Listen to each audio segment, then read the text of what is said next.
ॐ नमो भगवते वासुदेवाय।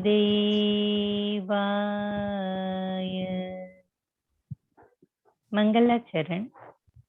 वंदेहं श्रीगुरु श्रीयुतपदकमलं श्रीगुरुन् वैष्णवानं च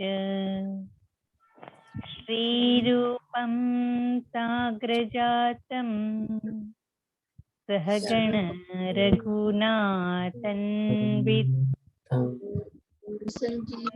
सजीवम्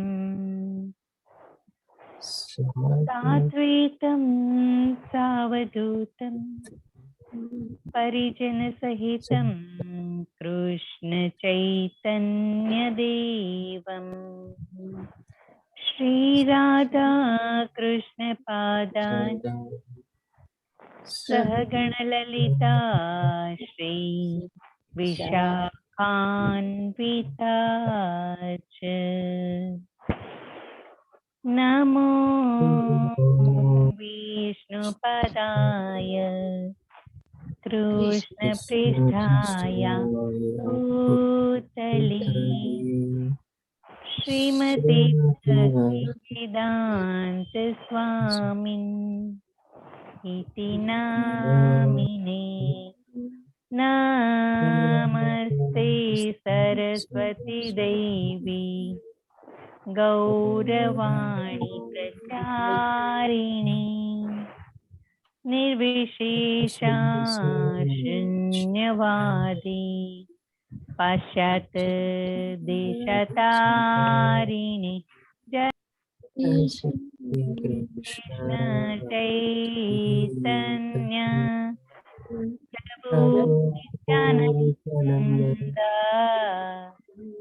श्री अद्वैत गदाधरा श्रीवासादि गौरा भक्तवृंद। हरे कृष्ण कृष्ण कृष्ण हरे हरे हरे राम राम राम हरे हरे। हरे कृष्ण। श्रील प्रभुपाद ने जय। सर्वने जय श्री कृष्ण। हरे कृष्ण माता जी। धन्यवाद माता जी। हरे कृष्ण सारे भक्तों ने श्रील प्रभुपाद। जय श्री कृष्ण प्रभु।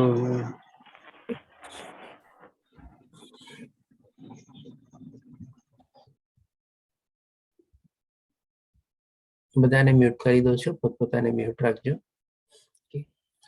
તો આજે આપણે શરૂ કરશું શ્રીમદ ભગવદ ગીતાનો લેવલ 1 નો 15મા અધ્યાયનો, તેનું નામ છે આપણે પૂર્ણ પુરુષોત્તમ યોગ। હવે આના પછી આપણે 3 અધ્યાય બાકી રહેશે। એટલે આપણે જે સરસ મજાનો આજે યજ્ઞની શરૂઆત કરી છે, જે આપણે ઇસ્કોન મંગલુરુથી જે આયોજિત થઈ રહ્યું છે, જેના પ્રમુખ છે મનીષા દાસ પ્રભુજી, એમના દ્વારા આપણે ઓનલાઈન કોર્સનો આપણે 18 દિવસનો ભગવદ ગીતાનો લાભ લઈ રહ્યા છે। અને આપણે ઓલમોસ્ટ પૂર્ણાહુતિ તરફ છીએ। આના પછી ફક્ત 3 અધ્યાય બાકી રહેશે। એટલે કે આમ જોવા જઈએ તો આપણે 29 તારીખે આપણે પૂર્ણાહુતિ થઈ શકે છે। પણ જેમ આપણે જોઈએ કે 3 તારીખ એટલે કે 3જી મે બહુ સરસ દિવસ આવે છે, એટલે કે અક્ષય તૃતીયાનો દિવસ આવે છે, એટલે કે આપણે અખાત્રીજ તરીકે બી જાણીએ છીએ। અને બહુ સરસ મજાનો દિવસ છે અને પવિત્ર દિવસ છે।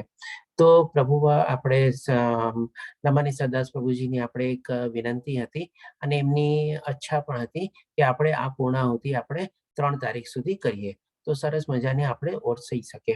તો એ રીતે આપણે જેમ અત્યારે 15મો અધ્યાય કમ્પ્લીટ કરશું તો એના પછી આપણી પાસે 7 દિવસ રહેશે। તો એ 7 દિવસમાં જેમ કે આપણે 18મો અધ્યાય તો આપણે બહુ લાંબો છે, આપણે 78 શ્લોકા છે અને એને આપણે શું છે એક દિવસમાં કમ્પ્લીટ કરવો બહુ ડિફિકલ્ટ હોય છે અને ઘણા બધા શ્લોકા બી આપણે એમાં કવર કરવાના હોય છે। તો આપણે એને શું છે 3 દિવસમાં લેશું આપણે, એટલે 3 વિભાગમાં કરી લેશું। 26 શ્લોક લેશું આપણે એ પ્રમાણે। અને જેમ અત્યારે શ્લોકા પઠન આપણે શું સવારે 5:30 શરૂ કરી દઈએ છીએ, તો એની બદલે આપણે આપણે નોર્મલ ટાઈમમાં 6 વાગે શરૂ કરશું અને પહેલા આપણે જેમ 3 ભાગમાં ડિવાઈડ કરી લેશું તો 26 શ્લોક લેશું, પછી બીજા દિવસે 26 શ્લોક અને ત્રીજા તારીખે છેલ્લે દિવસે 26 શ્લોક, અને એ રીતે આપણે 3 પાર્ટમાં ડિવાઈડ કરીને આપણે જે શ્લોકાપઠન પછી જે આપણું પ્રેઝન્ટેશન ને બધું બી હોય છે એ પ્રમાણે પણ આપણે પાર્ટ કરીને લેશું અને 3 દિવસમાં ડિવાઈડ કરી લેશું. અને બાકી બે વચ્ચે અધ્યાય વચ્ચે છે આપણે 16મો અધ્યાય અને 17મો અધ્યાય, અને એ પણ બહુ સરસ મજાના અગત્યના અધ્યાય છે, કારણ કે 16મા અધ્યાયમાં ભગવાન શ્રી કૃષ્ણ આપણને દૈવાસુર વિભાગ યોગમાં આપણને 26 દૈવી ગુણ બતાવે છે. તો હવે એ જો 26 દૈવી ગુણ જે બતાવે છે એ જો આપણે આપણામાં કેળવી લઈએ તો સરસ રીતે આપણે પોતાનું જીવન વિતાવી શકીએ. તો એવી જ રીતે શ્લોકાયમાં ઓછા છે, 24 શ્લોક છે, પણ ઘણું બધું ડીપમાં આપણે સમજવાનું છે. તો આપણે એ પ્રમાણે એને પણ 2 ભાગમાં ભાગ કરી લેશું. આપણે ડેઈલી 12 શ્લોક લેશું, 6 વાગે શરૂ કરશું. આપણે 12 શ્લોક પ્રથમ દિવસે લેશું, પછી આપણે આગળનું જે પ્રેઝન્ટેશન નહીં લેશું આપણે, અને પછી આપણે 12 શ્લોક બીજા દિવસે લેશું એ પ્રમાણે. અને આ જ રીતે આપણે 17મો અધ્યાય જે છે શ્રદ્ધાત્રય વિભાગ યોગ, એ તો એટલું સરસ અધ્યાય છે ને કે આપણે કહીએ કે આપણને બધાને પ્રોબ્લેમ હોય છે કે ભાઈ આપણે ભક્તિમાં કેવી રીતે પ્રવૃત્ત થવું, ભક્તિમાં આપણું મન કેવી રીતે લગાડવું, ભક્તિમાં આપણું સર્વસ્વ કેવી રીતે આપણે નીચોવી દેવું. તો એમાં ભગવાન શ્રી કૃષ્ણ આપણને બહુ સરસ આપણને રીતે સમજાવશે કે ભાઈ શ્રદ્ધા જે છે અથવા જે ભક્તિમાં જે છે આપણે કેવી રીતે આપણી ડેવલપ થઈ શકે, કેવી રીતે એમાં પ્રગતિ થઈ શકે. તો એને પણ આપણે 2 વિભાગમાં ડિવાઈડ કરીને લેશું. એમાં પણ આપણે 24 શ્લોક છે, તો પ્રથમ દિવસે આપણે 12 શ્લોક લેશું, પછી બીજા દિવસે આપણે 12 શ્લોક લેશું અને 6 વાગે શ્લોકાપઠન પહેલા શરૂ કરશું અને શ્લોકાપઠન પછી જે આપણું પ્રેઝન્ટેશન ને છે એ રીતે લેશું. તો આપ સૌ માટે આપણે ગુડ ન્યૂઝ કહી શકીએ આપણે કે આપણે બધા હવે જે 16, 17 અને 18 અધ્યાય છે એક દિવસમાં કવર કરવાની બદલે અને સંક્ષિપ્તમાં કવર કરવાની બદલે આપણને ઓર સરસ રીતે ડીપમાં જાણકારી મળશે. અને 3 અધ્યાય છે ને આપણે બહુ જ અગત્ય અને બહુ જ ઇમ્પોર્ટન્ટ અધ્યાય છે. પહેલા 16મા અધ્યાયમાં આપણે જાણી શકશું કે આપણે દૈવી ગુણ કેળવવા કેવી રીતે કેળવવા, પછી 17મા અધ્યાયમાં જાણી લીધા પછી આપણને ભગવાન શ્રી કૃષ્ણ એ સમજાવશે કે મારા પરથી શ્રદ્ધા કેવી રીતે કેળવવી, અને પછી 18મા અધ્યાયમાં ભગવાન શ્રી કૃષ્ણ આપણને સરસ મજાનું બધું ચીજ સમરીમાં આપણને સમજાવશે. તો આપણા માટે એક આપણે કહીએ ને કે ગોલ્ડન તક છે, આપણે સુનેરી તક છે કે આ 3 ચીજ આપણી લાઈફમાં અત્યારે હવે સમજવી બહુ જરૂરી છે. કારણ કે અત્યારે જે આપણે 15મો અધ્યાય કવર કરશું એમાં ભગવાન શ્રી કૃષ્ણ આપણને પોતાના વિશે, પૂર્ણ પુરુષોત્તમ વિશે પોતાનું જ્ઞાન આપી દેશે. એમનું ધામ કેવું છે એ આપણને સમજાવશે. એ ધામમાં ગયા પછી આપણે ક્યારે પાછું આવવાની જરૂર રહેતી નથી એ સમજશું આપણે. એ ધામમાં આપણને શું શું ફેસિલિટી ને બધી મળે છે એ પણ આપણને ભગવાન શ્રી કૃષ્ણમાં બધું સમજાવશે. કારણ કે 14મા અધ્યાયમાં આપણે ઓલરેડી જોઈ ગયા ગુણત્રય વિભાગ યોગમાં કે ત્રિગુણી માયાથી જો આપણે પાર થવું હોય તો આપણે એની શરણાગતિ લેવાની છે, અને શરણાગતિ પછી આપણે ભગવાનના ધામમાં જવાનું છે. તો એ પ્રમાણે ભગવાન શ્રી કૃષ્ણ આપણને એનું ધામનું આ અધ્યાયમાં બહુ સરસ વર્ણન કરશે. એટલે આપણને બધાને પછી હવે જવાની ઈચ્છા થાય, પણ એ જવાની ઈચ્છા માટે આપણે કેવા ગુણ કેળવવા જોઈએ એ આપણને ભગવાન શ્રી કૃષ્ણ 16મા અધ્યાયમાં સમજાવશે. શ્રદ્ધા કેવી રીતે કેળવવી જોઈએ એ 17મા અધ્યાયમાં સમજાવશે, અને પછી 18મા અધ્યાયમાં બધું આપણને સારાંશ રૂપે સમરી વાઇઝ ફરીથી આપણને કહેશે. તો આ રીતે આપણા બધા માટે બહુ સારી તક છે કે જેથી કરીને મારા ખ્યાલથી આપ સૌને પણ ખુશી થઈ હશે આ ન્યૂઝ સાંભળીને કે આપણે હવે 16, 17 અને 18મા અધ્યાય 2, 2 અને 3 દિવસમાં ડિવાઈડ કરીને ઓર સરસ રીતે ડિટેલમાં આપણે સમજશું. જો આપ સૌ બધાને આ ન્યૂઝ સારા લાગ્યા હોય તો ચેટ બોક્સમાં બી લખી શકો છો અથવા પોતે અનમ્યુટ કરીને બોલી બી શકો છો આપને. હરે કૃષ્ણ. આ ગુડ ન્યૂઝ છે કે નહીં આપ સૌના માટે? એક્સટેન્શન ગમશે કે નહીં ગમે? હા પ્રભુજી, ખૂબ ગમે, ખૂબ ગમે. જય પ્રભુજી. ધન્યવાદ. આ સાદી વાત છે, વધારે ડિટેલમાં જાણી શકાશે. ખૂબ સરસ. ચાલો જાણીને ખુશી થઈ. તો આપણે એ રીતે હવે ઓલમોસ્ટ કહી શકશું કે આપણે છે ને લેવલ 1 થી આપણે એક સ્ટેપ આપણે ઓર આગળ વધી જશું. જે આપણે બધા લેવલ 2 માં કરવા જવાના હતા એ જ ચીજ આપણે અત્યારે છે ને લેવલ 1 માં આપણે આ પર્ટિક્યુલરલી 3 અધ્યાયમાં આપણે સરસ રીતે ડીપમાં કવર કરશું આપણે.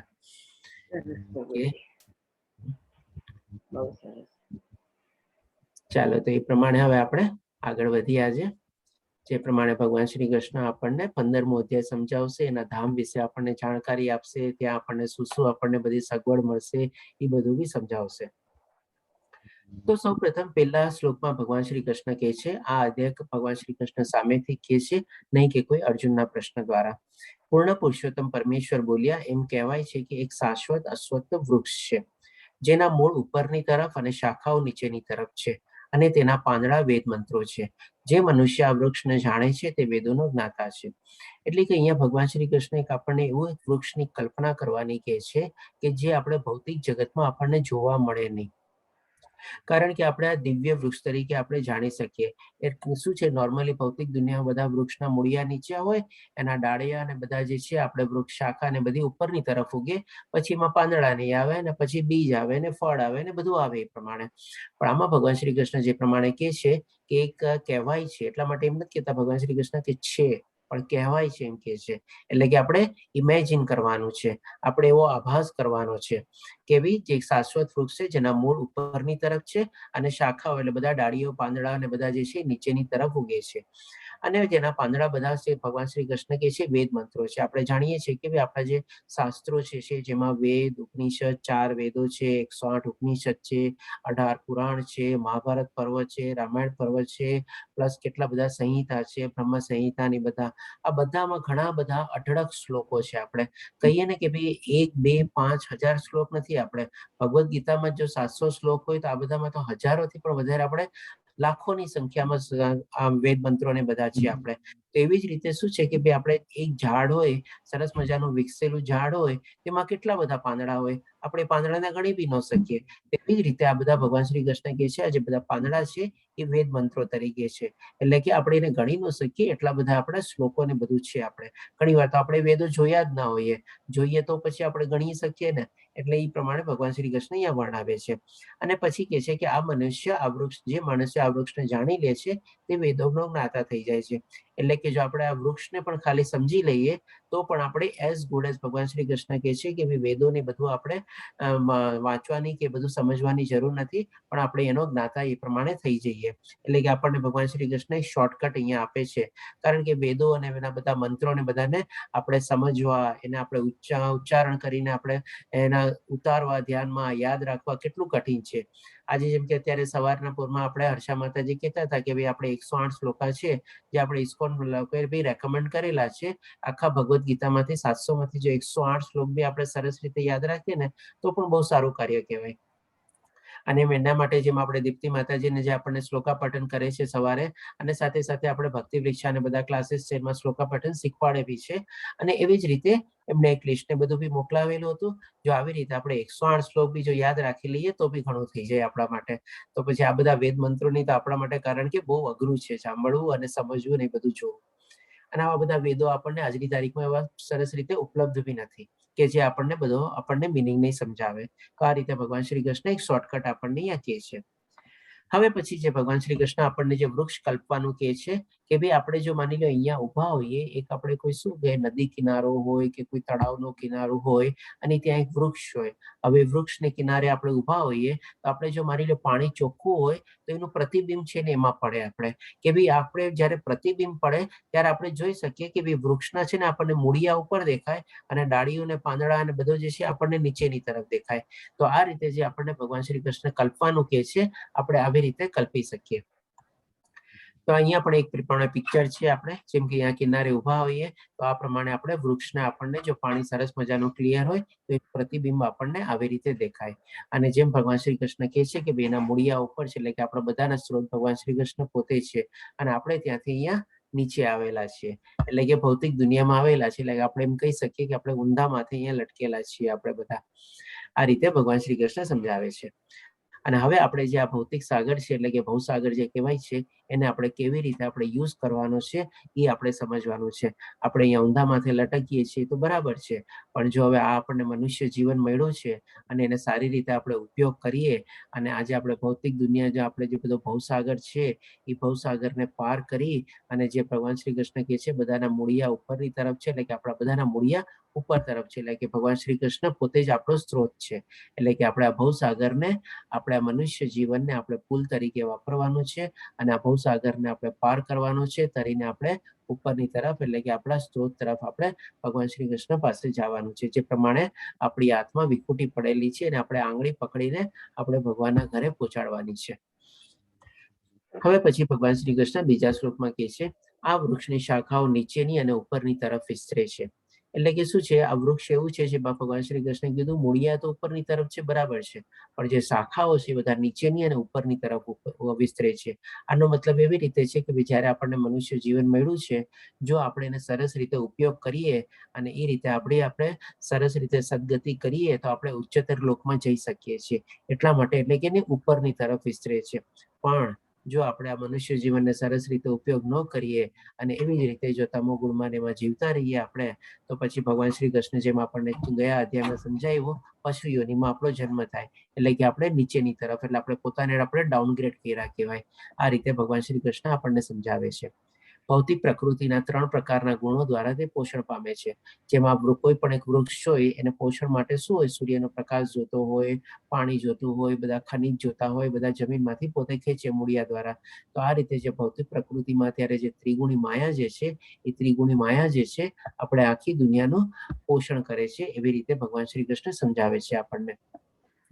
તેની ડાળખીઓ ઇન્દ્રિયના વિષયો છે, એટલે કે આ બધી જે ડાળખીઓ જે છે એ બધા આપણા શું છે, ઇન્દ્રિયના વિષયો, એટલે કે આપણે અલગ અલગ આપણે ઈચ્છાઓ કેળવીએ છીએ, ઈચ્છાઓ દ્વારા પછી એમાં આપણે લાગણી કેળવીને આપણે એમાં પ્રવૃત્ત થઈએ છીએ, અને એક ઈચ્છા હજી પૂરી ન થાય ત્યાં બીજી ઈચ્છા પૂર્ણ થાય ત્યાં પછી ત્રીજી, કંઈક ને કંઈક આપણે અગણિત ઈચ્છા આપણા જીવનમાં ચાલ્યા જ રહેતી હોય છે.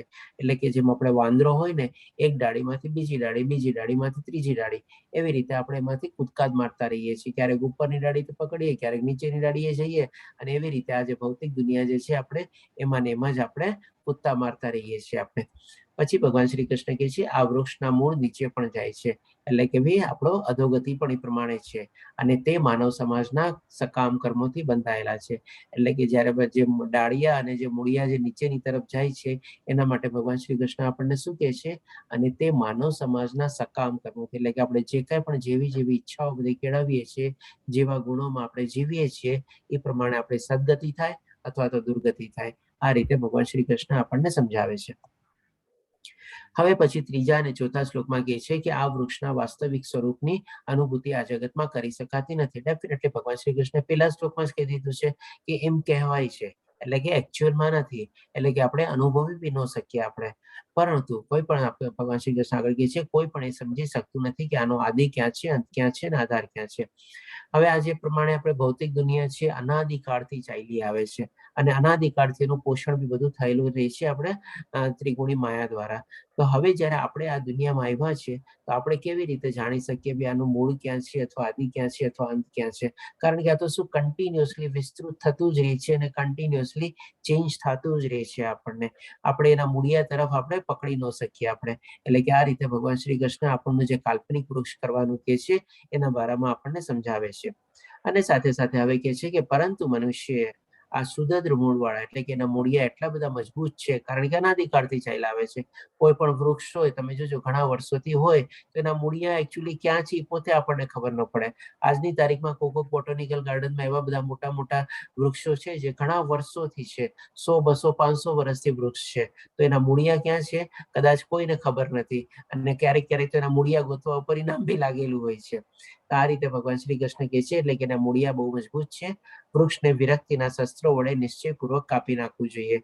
જો હવે આપણે આમાંથી આ વૃક્ષને જાણવું હોય, જેમ ભગવાન શ્રી કૃષ્ણ કહે છે જે આ વૃક્ષને જાણી જાય છે એ વેદોનો જ્ઞાતા થઈ જાય છે.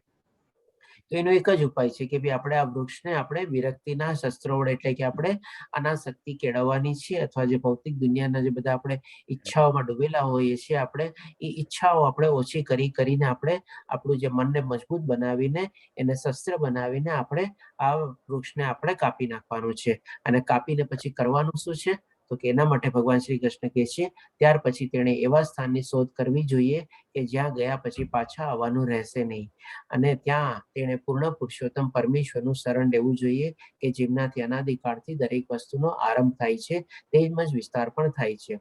એટલે કે ભગવાન શ્રી કૃષ્ણ આપણને સમજાવે છે આપણા જીવનનું લક્ષ્ય. ભૌતિક દુનિયામાંથી આપણે નીકળવાનું છે, આપણા મન ઉપર કાબુ મેળવીને આપણે એને વિરક્તિના શસ્ત્રો વડે કાપવાનું છે. કાપીને આપણે શું કરવાનું છે, આપણા જીવનનું લક્ષ્ય શું છે, તો કે ભગવાનના ધામમાં પહોંચવાનું, એટલે કે એની ભક્તિ કરીને આપણે એના ધામમાં પહોંચવાનું છે. હવે માની લો ધામમાં પહોંચી ગયા પછી આપણે કરવાનું શું ત્યાં, ત્યાં કોણ રહેશે? આપણે જેમ કોઈ નવું ઘર ચેન્જ કરવું હોય તો આપણે કેટલું બધું સર્ચ કરીએ, આડોશ પાડોશ કોણ છે, ત્યાં કેવા માણસો છે, લોકાલિટી કેવી છે, કોમ્યુનિટી કેવી છે, બધું આપણે સર્ચ કરીએ ને તો ભગવાન શ્રી કૃષ્ણ પણ એ કહે છે આપણને. અને ત્યાં તેણે એટલે કે શું, ભગવાનના ધામમાં તેણે પૂર્ણ પુરુષોત્તમ પરમેશ્વરનું શરણ લેવું જોઈએ કે જેમનાથી અનાદિકાળથી દરેક વસ્તુનો જી હર્ષા માતાજી, આપણે એક લખેલું છે ભરૂચમાં કબીરવડ કરીને છે, બરોબર, ધન્યવાદ હર્ષા માતાજી. તો આવી ટાઈપના ઘણા બધા એવા વૃક્ષો છે જે ઘણા વર્ષો જૂના હોય છે ને બધા લોકો એને મૂળિયા બી આપણે ઓળખી નથી શકતા. તો આવી રીતે આપણે ભગવાન શ્રી કૃષ્ણ આપણને કહે છે કે આપણા જીવનનું લક્ષ્ય શું છે, તો કે ભાઈ આપણે પાછા જવાનું છે, આપણે એટલે કે બેક ટુ ગોડ હેડ. આપણી જે આત્મા વિખૂટી પડેલી છે એને આપણે આંગળી પકડીને ભગવાનના ધામમાં પહોંચાડવાની છે. અને ત્યાં પછી કોની સાથે રહેવાનું છે આપણે, તો કે ભગવાનની સાથે રહેવાનું છે. અને જે ભગવાન કોણ છે, તો કે ભાઈ આ જે દરેક વસ્તુનો આરંભ થાય છે અને જે વિસ્તાર થાય છે બધાના સ્ત્રોત તરીકે ભગવાન શ્રી કૃષ્ણ છે. એમની રીતે આ રીતે ભગવાન શ્રી કૃષ્ણ આપણને એના ધામ વિશે હવે આપણને જાણકારી આપવાનું શરૂ કરે છે. તો જેમ આપણે શું છે અત્યારે ભૌતિક દુનિયામાંથી માનીને આપણે આધ્યાત્મિક દુનિયા તરફ જવાનું છે, તો જેમ આપણે સિટીમાં બી હોઈએ તો ક્યારેક આપણે એક એરિયામાંથી ક્યારેક બીજી જગ્યાએ જવું હોય અને ઘર આપણે ગોતતા હોઈએ તો આપણે કેટલું બધું સર્ચ કરીએ છીએ. આપણે માર્કેટ ક્યાં છે, સ્કૂલ ક્યાં છે, ઓફિસ કેટલી દૂર પડશે, એન્ટરટેનમેન્ટ સેન્ટર ક્યાં છે, બાકી બધું શું સગવડ શું છે, મંદિર ક્યાં છે, આ બધી ચીજ આપણે જોઈએ કે નહીં. અને શું છે કે મેઇન આપણે ભૌતિક દુનિયામાં અને આધ્યાત્મિક દુનિયાનો જે આપણે ફરક હવે જાણવાનો છે.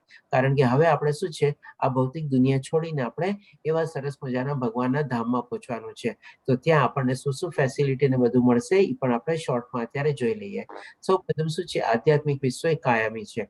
જે પ્રમાણે ભગવાન શ્રી કૃષ્ણ આપણને આગલા અધ્યાયમાં બી સમજાવ્યું કે ભાઈ આપણે બ્રહ્માજીનું પણ આયુષ્ય સીમિત છે અને એ પણ આપણે એનું પ્રલય થઈ જાય છે અને ફરીથી પાછું પુનઃસર્જન થાય છે. પણ એના સિવાય ઉપરમાં જે ભગવાનનું ધામ જે છે તેનો ક્યારેય પ્રલય કે થતું નથી, એમનું એમ રહે છે. એ પ્રમાણે ભગવાન શ્રી કૃષ્ણ આપણને 13મા અધ્યાયમાં બી સરસ રીતે સમજાવ્યું હતું અને કયા અધ્યાયમાં બી આપણે જોયા 14મા અધ્યાયમાં, એટલે કે આપણે કાયમી છે. અને આ જે ભૌતિક દુનિયા છે જેમાં આપણને બધું વાસ્તવિક જેવું લાગે છે, એકચ્યુઅલ રિયાલિટી જેવું લાગે છે, પણ બધું કઈ પરમાનન્ટ છે નહીં. કોઈ ચીજમાંથી આપણને હંમેશા પરમાનન્ટ સુખ, શાંતિ કે સંતોષ મળતા નથી. બધું અસ્થાયી છે, એટલે કે ટેમ્પરરી છે. આપણે કાંઈ ચીજ આપણી સાથે આવવાની નથી. અને સાચો પ્રેમ જે છે આપણને આધ્યાત્મિક દુનિયામાં જ મળે છે. ભૌતિક દુનિયામાં આપણે કહી શકીએ એક જાતની આપણે બધા એકબીજા સાથે વાસનાના હિસાબે બધા આપણે બંધાયેલા હોઈએ છીએ. કારણ કે જેવા લાગણી ઓછી થાય અથવા જેવો મતલબ પૂરો થાય, કામ પતી ગયું, પછી આસ્તે આસ્તે આપણી લાગણી બી સુકાતી જાય છે અને જે આપણા મનના ભાવ ને બધા બી હોય આસ્તે આસ્તે સુકાતા જાય છે આપણે. અને સાચું સુખ પણ ત્યાં હોય છે કારણ કે સાચો પ્રેમ ત્યાં હોય છે. અને અહીંયા બધા જેમ આપણે જાણી ગયા બધા આપણા કામ ચલાવ બધા સંબંધો છે. અને એ જ રીતે સાચો સંબંધ બી ત્યાં છે કારણ કે સાચું પ્રેમ અને સાચું સુખ ત્યાં છે. અને અહીંયા બધા આપણે ટેમ્પરરી છે. અને જે સાચું પ્રેમ, સાચું સુખ અને સાચા સંબંધો હોય ત્યાં આપણને કોઈની ઉદાસી મળતી નથી. અને અહીંયા શું છે, આપણને એક માણસ સાથે આપણે થોડા વખત બી રહ્યા હોય એટલે પછી ઉદાસ થાય, પછી આપણને બીજા માણસોને મળવાની મન થાય કે ચાલ હવે એને મળી આવું. એટલે કે અહીંયા આપણને છે ને સુખ, શાંતિ અને સંતોષ કોઈ રીતે સંપૂર્ણ રીતે મળતા જ નથી. એ રીતે આપણે ભગવાન શ્રી કૃષ્ણ ભૌતિક દુનિયા અને આધ્યાત્મિક દુનિયાની કમ્પેરિઝન કરે છે. અને સૌથી મોટો પ્રોબ્લેમ શું છે, જો આપણે ભૌતિક દુનિયામાં રહીએ છીએ એમાં સૌથી આપણે 4 વ્યાધિઓ છે. 4 વ્યાધિઓ કઈ, તો કે જન્મ, મૃત્યુ, જરા, વ્યાધિ. એટલે કે આ 4 ચીજ તો આપણને ભોગવવાની જ છે અને એ જ ચીજ આપણને આધ્યાત્મિક દુનિયામાં મળતી નથી. ત્યાં આપણે દિવ્ય આત્મા થઈ જાય છે. એ પ્રમાણે આ અધ્યાયમાં પણ આપણને ભગવાન શ્રી કૃષ્ણ આપણને સમજાવશે. હવે પછી 5મા શ્લોકમાં ભગવાન શ્રી કૃષ્ણ કહે છે, એટલે કે આ માની લો હવે આપણે જે ધામમાં પહોંચવાનું છે એ ધામ મેં આપણે વર્ણવી લીધું, ત્યાં આપણને શું મળવાનું છે એ બધું બી આપણે જાણી લીધું. હવે એમાં શું છે, આપણે ક્યારેક આપણે એક એલિજિબિલિટી કન્ડિશન હોય અથવા કંઈક ને કંઈક કન્ડિશન આપણે ફૂલફિલ કરવી પડે ત્યાં પહોંચ્યા પહેલા. જેમ કે માની લો આપણે અહીંયા નવું ઘર બી ગોતતા હોઈએ તો નવું ઘર ગોત્યા પહેલા આપણે કેટલું ફાઇનાન્સ જોશે, કાચા પાકા કેટલા જોશે એવું બધું જોઈએ, બેંક લોન કેટલી જોશે એવું બધું આપણે ન વિચારીએ. તો એવી જ રીતે પણ જ્યારે ભગવાનના ધામમાં આપણે એન્ટ્રી મેળવવી હોય તો એના માટે પણ કંઈક એલિજિબિલિટી અથવા કન્ડિશન્સ હોય. તો એ ભગવાન શ્રી કૃષ્ણ અહીંયા 5મા શ્લોકમાં કહે છે, જે મનુષ્ય મિથ્યા પ્રતિષ્ઠા, મોહ તથા કુસંગથી રહી છે, એટલે ખોટો ઈગો વયો ગયો છે, અહંકાર વયો ગયો છે, ભૌતિક દુનિયાના મોહ માયા આકર્ષણ બધા ઓછા થઈ ગયા છે અને ઓલરેડી કમ્પ્લીટ બી થઈ ગયા છે કે ભાઈ ચાલો હવે આપણે નિવૃત્તિ જેવું લીધું. અને કુસંગથી રહી છે, એટલે કુસંગ એટલે કે ભાઈ ખાલી ભક્તોના સંગ મારીએ છીએ અને બાકી બધું આપણે કહી શકીએ કે ભાઈ હવે બધાથી આપણે ડિટેચમેન્ટ કેળવેલું હોય. અને જેઓ શાશ્વત તત્વને જાણે છે એટલે કે ભગવાન શ્રી કૃષ્ણને જાણે છે, જેઓ દુનું કામ વાસનાથી નિવૃત્ત થઈ ગયા છે અને જેઓ સુખ દુઃખના દ્વંદ્વથી મુક્ત થયેલા છે અને જેઓ મોહ રહિત થઈને પરમેશ્વરને શરણાગત કેવી રીતે થવું તે જાણે છે, તેઓ શાશ્વત પદ પામે છે. એટલે કે આ બધી ભગવાન શ્રી કૃષ્ણ આપણને એલિજિબિલિટી અથવા આપણી લાયકાત બતાવે છે કે જો આ બધી આપણે લાયકાત કેળવેલી હોઈએ તો આપણે ભગવાનના ધામમાં પહોંચવાના માટે આપણે લાયક બનીએ અને એમની સાથે આપણે રહેવા મળે આપણને.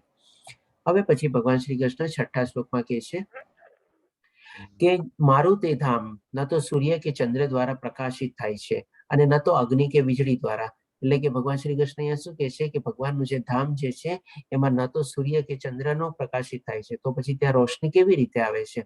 આજે તો આપણે અહીંયા કેટલા સરસ મજાના પંખા, લાઇટ, એર કન્ડિશન ને બધામાં રહીએ છીએ, તો ત્યાં શું અંધારું હશે? તો ડેફિનેટલી નોટ. ત્યાં કોઈ જાતનું કોઈ અંધારું નથી. અને આપણે અજવાળું કોની જરૂર પડે? જ્યાં અંધારું હોય ત્યાં. આપણા ભૌતિક દુનિયા છે ને પૂરી અંધકારમય જ છે, એટલા માટે આપણને સૂર્ય અને ચંદ્રના અજવાળાની જરૂર પડે છે. પણ એ આધ્યાત્મિક દુનિયામાં તો શું છે, બધી આત્માઓ જે છે એટલી દિવ્ય આત્માઓ છે અને એટલા જ્ઞાનથી ભરેલી આત્મા છે, અને જ્યાં જ્ઞાન હોય ત્યાં પોતે ઓટોમેટિકલી જ આપણે અજવાળું આવી જાય અને કોઈ બહારના સોર્સની અજવાળાની જરૂર ન પડે. જેમ આપણી આ દુનિયાને સૂરજની આપણે અજવાળાની જરૂર પડે છે એવી રીતે. એટલે કે બધી આત્માઓ જે છે સેલ્ફ ઇલ્યુમિનેટેડ હોય એ રીતે ભગવાન શ્રી કૃષ્ણ આપણને સમજાવે છે. અને ન તો અગ્નિ કે વીજળી. એટલે કોઈ લોકોને કોઈ એવું ન હોય કે આપણે જેમ કે અગ્નિ કે વીજળી દ્વારા પંખો ચલાવીને એર કન્ડિશન ચલાવીએ.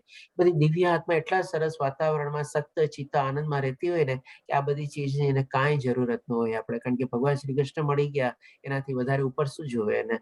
અને સૂર્યના પ્રકાશનો સ્ત્રોત બી ભગવાન શ્રી કૃષ્ણ પોતે જ છે. પછી જે મનુષ્ય ત્યાં પહોંચી જાય છે તેવા ભૌતિક જગતમાં ફરી કદી પાછા આવતા નથી. મૂર્ખો હોય પાછો આવે, બાકી કોણ આવે? બાકી થઈને ત્યાં બધું જ પ્રમાણે મળતું હોય. તો આ રીતે ભગવાન શ્રી કૃષ્ણ આપણને એના ધામ વિશે સમજાવે છે. હવે 7મા શ્લોકમાં ભગવાન શ્રી કૃષ્ણ કહે છે આ બધા જગતમાં બધા જીવો મારા સનાતન અંશો છે. એટલે કે અહીંયા ભગવાન શ્રી કૃષ્ણ છે ને સંક્ષિપ્તમાં આપણને જે માતા એના પુત્ર કે પુત્રી પ્રત્યે અથવા સંતાન પ્રત્યે જેમ પ્રેમ પ્રગટ કરતા હોય ને એવી રીતે ભગવાન શ્રી કૃષ્ણ પ્રેમ પ્રગટ કરે છે. જે માતા માટે શું એના સંતાનો એનો જ અંશ હોય છે. તો એ જ રીતે ભગવાન શ્રી કૃષ્ણ પણ એ જ કહે છે કે આ બધા જગતમાં બધા જીવો એટલે કે 84 લાખના જેટલા બી જીવો છે બધામાં આત્મા છે. એ બધા કોના અંશો છે? તો કે ભાઈ ભગવાનના જ અંશો છે આપણે. એ રીતે ભગવાન શ્રી કૃષ્ણ કહે છે. પછી પ્રમાણે પ્રેમ પ્રગટાવતી વખતે કહે છે કે બધા જીવના બદ્ધ જીવનના કારણે તેઓ બધી 6 ઇન્દ્રિયોના કઠોર સંઘર્ષ કરી રહ્યા છે, જેમાં મનનો પણ સમાવેશ થાય છે. હવે જેમ આપણે માતા હોય તો આપણે છોકરો માની લ્યો અથવા છોકરી હોય, આપણે કોઈ બી હોય, સવારથી નીકળે અને સાંજના ઘરે આવે અને કેટલી મહેનત કરતા હોય, કેટલા થાકેલા પાકેલા ને બધું આવે, ત્યારે માતાને કેટલું સરસ મજાનો પ્રેમ જાગે ને બેટા કેટલો સંઘર્ષ કરે, આટલું સ્ટ્રગલ કરીને શું કરવાનું છે, આપણે ખાવું કેટલું ને વાત કેટલી ને કેટલું સરસ મજાનો પ્રેમ કરે, શાંતિથી એને બેસાડે, ખાવા પીવાનું આપે ને બધું કરે. તો એવી જ રીતે પણ ભગવાન શ્રી કૃષ્ણને પણ આપણે જે બધા અત્યારે ભૌતિક દુનિયામાં રહીને જે આ બધું સંઘર્ષ કરી રહ્યા ને એ કરુણા જાગે છે, પ્રેમ જાગે છે કે આ બધા જીવો જે છે કંઈક ને કંઈક કારણથી પોતાના કર્મથી બંધાયેલા છે, પણ કેટલો બધો સંઘર્ષ કરી રહ્યા છે. એ લોકો શું કામે સમજતા નથી કે આ ભૌતિક દુનિયામાં એને કાંઈ નથી મળવાનું, કોઈ જાતનો સુખ સંતોષ આનંદ છે નહીં. ગમે તેટલું કરી લ્યો આપણે, અલ્ટિમેટલી તો આપણને સાથે બી કાંઈ નથી જવાનું અને મર્યા પછી બી ખબર નહીં આપણને કેટલા પાછા લોકો આપણે કેટલા વખત યાદ રાખશે અને કેવી રીતે યાદ રાખશે એ પણ બધું કંઈ ખબર નથી. અને આપણે જે કાંઈ પણ કરીએ છીએ એમાંથી પણ આપણને જેમ પ્રમાણે ભગવાન શ્રી કૃષ્ણ આપણને 14મા અધ્યાયમાં સમજાવ્યું કે રજોગુણમાં જીવીને પણ આપણને તો અહીંયા દુઃખ જ મળવાનું છે, કોઈ સુખ નથી મળવાનું, કારણ કે સુખ છે જ નહીં ભૌતિક દુનિયામાં. એટલે જ તો આને દુઃખાલયમાં શાશ્વતમ કહેવાય છે અને આજે દુનિયાને આપણે મૃત્યુલોક કહેવાય છે. તો આવી રીતે ભગવાન શ્રી કૃષ્ણ છે ને પોતાની પ્રેમ અને લાગણી બધા જીવો પ્રત્યે વ્યક્ત કરે છે આ શ્લોક દ્વારા આપણને. પછી હવે 8મા શ્લોકમાં ભગવાન શ્રી કૃષ્ણ સમજાવે છે કે કેવી રીતે આપણે એક આત્મા બીજા શરીરમાં પ્રવેશે છે. જેવી રીતે પવન સુગંધની એક સ્થળેથી બીજે સ્થળે લઈ જાય છે, તેમ જીવ આ જગતમાં પોતાના જીવનના જુદા જુદા ખ્યાલો એક શરીરમાંથી બીજા શરીરમાં લઈ જાય છે. આના સંદર્ભમાં આપણે ઓલરેડી 8મા અધ્યાયમાં આપણે જાણી ગયા હતા, જ્યારે આપણે ભરત મહારાજની સ્ટોરી લીધી હતી કે મરતી વેળા કેવા ખ્યાલો હતા, કેવા વિચારો હતા એમના મનમાં, કે જ્યાં હિરણના સોલામાં એનો જીવ અટકેલો હતો, એટલા માટે આવતા જન્મમાં બી એને હિરણનું શરીર મળે છે. તો આવી જ રીતે આપણે મરતી વખતે આપણા કેવા ખ્યાલ હોય, કેવો આપણો ભાવ હોય, ક્યાં આપણો જીવ અટકેલો હોય, કેને આપણે મરતી વખતે સ્મરણ કરીએ છીએ, યાદ કરીએ છીએ, મારો આ બાકી રહી ગયું, ઓલું બાકી રહી ગયું, એવી રીતે. તો એ જ રીતે ભગવાન શ્રી કૃષ્ણ આપણને કહે છે કે મરતી વખતે જે ખ્યાલ અને બધા હોય છે એ જ પ્રમાણે એને આવતું શરીર બી મળે છે. અને એના માટે ભગવાન શ્રી કૃષ્ણ એક સરસ મજાની કમ્પેરિઝન આપે છે, પવન સુગંધથી એક સ્થળેથી બીજે સ્થળે લઈ જાય છે એવી રીતે. અને સમજવા માટે આપણે એક દાખલો બી લઈ લઈએ, જેમ કે માની લો આપણે કોઈ રોઝ ગાર્ડન અથવા ગુલાબના ગાર્ડન પાસે ઊભા હોઈએ, આપણે થોડાક છેટે ઊભા હોઈએ, તે પણ ત્યાંથી સાઈડથી શું પવન જે આવતો હોય, કેવી સરસ આપણને સુગંધ આવતી હોય, અને આપણે બી કેટલા પ્રફુલ્લિત થઈ જઈએ, આપણને ઓટોમેટિક ખબર પડી જાય કે ભાઈ આ સામે ઓલો ગુલાબનું ગાર્ડન છે અથવા આવી રીતે છે આપણે. તો એવી જ રીતે જ્યારે એક દેહ આપણે છોડે છે આત્મા, ત્યારે જેમ આપણે જેમ પવન કન્ટિન્યુઅસલી ચાલતો જ હોય છે, એવી જ રીતે આત્માની પણ યાત્રા કન્ટિન્યુઅસ ચાલે છે. અને જેવા જેવા ભાવો દ્વારા જેને શરીર ત્યાગ્યું હોય, એ તરત ને તરત આપણે પવન રૂપી એટલે કે કોઈ બીજા શરીરમાં એ પ્રમાણે ધારણ કરી લે છે, અને એ પ્રમાણે એ શરીર ભોગવે છે. એટલે કે અહીંયા ભગવાન શ્રી કૃષ્ણ પ્રમાણે કહે છે, આ પ્રમાણે તે એક શરીરને ધારણ કરે છે અને પછી તેને ત્યાગીને બીજું શરીર ગ્રહણ કરી લે છે. એટલે કે આપણે અહીંયા સમજી શકીએ કે આપણી આત્માની માઇગ્રેશન પ્રોસેસ છે ને, એ ભગવાન શ્રી કૃષ્ણ અહીંયા આખી આપણને સમજાવે છે કે કેવી આપણી આત્મા એક શરીરમાંથી બીજા શરીરમાં માઇગ્રેટ થાય છે. આ આપણે અહીંયા સમજીએ. હવે ભગવાન શ્રી કૃષ્ણ આગળ કહેશે કે ભાઈ જે પ્રમાણે શરીર મળ્યું હોય એ પ્રમાણે બધા એના ઇન્દ્રિયોને બધી કેવી રીતે વિકસિત થાય છે. એટલે આ પ્રમાણે જીવ બીજું સ્થૂળ શરીર ધારણ કરીને અમુક પ્રકારના કાન, આંખ, જીભ, નાક તથા સ્પર્શેન્દ્રિય પ્રાપ્ત કરે છે કે જે અમુક આસપાસ મનની આસપાસ જૂથમાં એકત્રિત રહેલા હોય છે. એટલે કે શું છે કે ભાઈ માની લો જેમ કે આપણે ભરત રાજાનું જ એક્ઝામ્પલ લઈએ, મરતી વેળાએ ભાવ હતા એના, તો આવતા જન્મમાં એને હરિણનું શરીર મળ્યું. તો હવે તમે જોજો આમાં જે પ્રમાણે ભગવાન આપણને સમજાવે છે, કોઈ પણ જીવ એની જે બધી પાંચેય જ્ઞાનેન્દ્રિયો હોય ને, એ એક જ જગ્યાએ છે ને આજુબાજુ બધી વીંટળાયેલી હોય. જેમ કે આપણે પેલા આપણા પોતાના એક્ઝામ્પલથી શરૂ કરીએ, આપણો આપણે ચહેરો લઈએ, આપણે કહીએ તો ચહેરામાં જ આપણી બધી ઇન્દ્રિયોનો સમાવેશ આવી જાય છે. આંખ અહીંયા હોય, કાન અહીંયા હોય, નાક અહીંયા હોય, મોઢું અહીંયા હોય, ત્વચા બી હોય બધી આપણે. એટલે કે પાંચે પાંચ ઇન્દ્રિયો આપણા આખા એક મોઢામાં આવી ગઈ આપણે. હવે માની લો અત્યારે મનુષ્ય જીવનની બદલે માની લો હિરણનું શરીર લઈએ અથવા હાથીનું શરીર લઈએ, તો એમાં પણ શું છે, જે બધી ઇન્દ્રિયો હોય ને એક જ જગ્યાએ આજુબાજુમાં એક સર્કલ તરીકે હોય. જેમ કે હાથીના સુપડાના કાન હોય તો ઉપરમાં આપણે આંખ હોય, એવી રીતે બધું આપણે આવેલું હોય. તો આ ચીજ ભગવાન શ્રી કૃષ્ણ આપણને સમજાવે છે કે મનની આસપાસ જૂથમાં એકત્ર થયેલી હોય છે. એટલે કે આજુબાજુમાં ક્યાંક પ્રમાણે ગોઠવાઈ જાય છે, જે પ્રમાણે શરીર મળે છે. પણ મોરલેસ બધાનું એ પ્રમાણે જ એક હોય કે ઉપરના ભાગમાં એ પ્રમાણે બધી ઇન્દ્રિયોને આવી રીતે સમાવેલી હોય. એટલે કે અહીંયા ભગવાન શ્રી કૃષ્ણ કહે છે કે એ રીતે ઇન્દ્રિયોના વિષયોના એક વિશિષ્ટ સમૂહને ભોગવે છે. અહીંયા આપણો અલગ રીતે સમૂહ હોય, ત્યાં કંઈક બીજા શરીરમાં બીજી રીતે એનો સમૂહ હોય, એવી રીતે. પછી હવે ભગવાન શ્રી કૃષ્ણ 10મા શ્લોકમાં કહે છે કે આ જે આખી આપણી આત્માની આપણે માઇગ્રેશન પ્રોસેસ જોઈ, એ ભગવાન શ્રી કૃષ્ણ કહે છે કે મૂર્ખ મનુષ્યો સમજી શકતા નથી. એટલે કે જેને આ બધું જ્ઞાન ન હોય, આત્મજ્ઞાન કે કઈ ન હોય, આત્મસંયમી ન હોય, આત્મપરાયણ ન હોય, એને ભગવાન શ્રી કૃષ્ણ મૂર્ખા તરીકે વર્ણવે છે. અને કહે છે કે મૂર્ખ મનુષ્ય સમજી શકતા નથી કે પોતાના શરીરને કેવી રીતે છોડી દે છે. તેમજ એ પણ સમજી શકતા નથી કે પ્રકૃતિના ગુણોના પ્રભાવ હેઠળ તેઓ કેવા પ્રકારનું શરીર ભોગવે છે. પરંતુ જેની આંખો જ્ઞાનથી કેળવાયેલી હોય છે તે આ સર્વ જોઈ શકે છે. હવે આપણે જોઈએ છીએ કે ભાઈ ઘણા માણસો છે ને આખી જિંદગી ગધેડાની જેમ કામ કરતા હોય, ઓવર ટાઈમ કરતા હોય, આ કરી લો, ઓલું ભેગું કરી લો, આમ કરી લો, તેમ કરી લો. એટલે પોતાની જાતને ખબર ન હોય કે પોતે આખી જિંદગી કેવી રીતે જીવા. એ જ પ્રમાણે ભગવાન શ્રી કૃષ્ણ કહે છે કે અહીંયા બી એ પણ સમજી શકતા નથી કે પ્રકૃતિના પ્રભાવ હેઠળ તે કેવા પ્રકારનું શરીર ભોગવે છે આપણે. એટલે કે અહીંયા માની લો આપણે રજોગુણની જેમ આપણે ભોગવતા હોઈએ કન્ટિન્યુઅસલી, અને આપણે સમજીએ કે આટલું ભેગું કરી લીધું, આમ કરી લીધું, તેમ કરી લીધું, શાંતિ થઈ જશે, તેમ થઈ જશે, બધું થઈ જશે. પણ પછી આપણે શું છે બધું અલ્ટિમેટલી રિઝલ્ટ શું? એન્ડ રિઝલ્ટ તો કઈ નથી આવવાનું ને. જ્યાં સુધી આપણે આધ્યાત્મિક જ્ઞાન ને બધું ન કેળવેલું હોય અને આવી રીતે ગધેડાની કામ કરીને આપણે ખાલી ભેગું જ કરી રાખ્યું હોય, અને અંતકાળે પછી આપણે કાંઈ લઈ જવાના ન હોઈએ, અને જ્ઞાન બી આપણે કેળવ્યું ન હોય, એટલે આપણે આધ્યાત્મિક કર્મ ને બધા બી કાંઈ ન આપણે બાંધ્યા હોય, તો આપણું ભાતું આપણે શું બાંધ્યું મરતી વેળા આપણે જે ભાતું આગલા જન્મમાં જે કામમાં આવવાનું છે, એ ભાતું તો કઈ છે જ નહીં આપણી પાસે. એટલે કે કાંઈ આપણે નથી જવાનું, એકદમ લુખા હાથે આપણે જઈએ છીએ આપણે. તો એ જ રીતે ભગવાન શ્રી કૃષ્ણ સમજાવે છે કે ભાઈ એ લોકો પોતે બી નથી સમજાતા કે આ જીવન કેવી રીતે જીવે છે અને આગલું જીવન બી એનું કેવી રીતે જવાનું છે. હોઈ શકે કદાચ નીચલી યોનિમાં જ જન્મે આપણે મોસ્ટલી, પરંતુ જેની આંખો જ્ઞાનથી કેળવાયેલી હોય છે તે આ બધું સર્વ રીતે જોઈ શકે છે. હવે ભગવાન શ્રી કૃષ્ણ કેવી રીતે જોઈ શકે છે એ પણ આપણને આગલા શ્લોકમાં સમજાવશે. આ એક જેમ આપણે પિક્ચર છે, આપણે જેમ ગાડીનું આપણે શું હોય, આપણે જેમ કે આપણા શરીરને આપણે જો ગાડી તરીકે લઈએ આપણે શું હોઈએ છે કે ભાઈ ચાલો ગાડી આપણે લઈ લીધી, વસાવી લીધી, આપણે 2, 3, 5 વર્ષ આપણે ગાડીને વાપરી અને પછી શું પાછી ગાડીને ડિસ્કાર્ડ કરીને પાછી નવી ગાડી લીધી. એટલે આપણને પોતાને જ ખબર નથી હોતી કે આપણે આ શરીરને, આપણને જે મનુષ્ય શરીર મળ્યું છે એને કેવી રીતે આપણે યુઝ કરવી જોઈએ, ગાડીને કેવી રીતે વાપરવી જોઈએ, આપણને પોતાને જ ખબર હોતી નથી આપણે, અને એવી જ રીતે આપણે ચલાવી રાખીએ છીએ આપણે.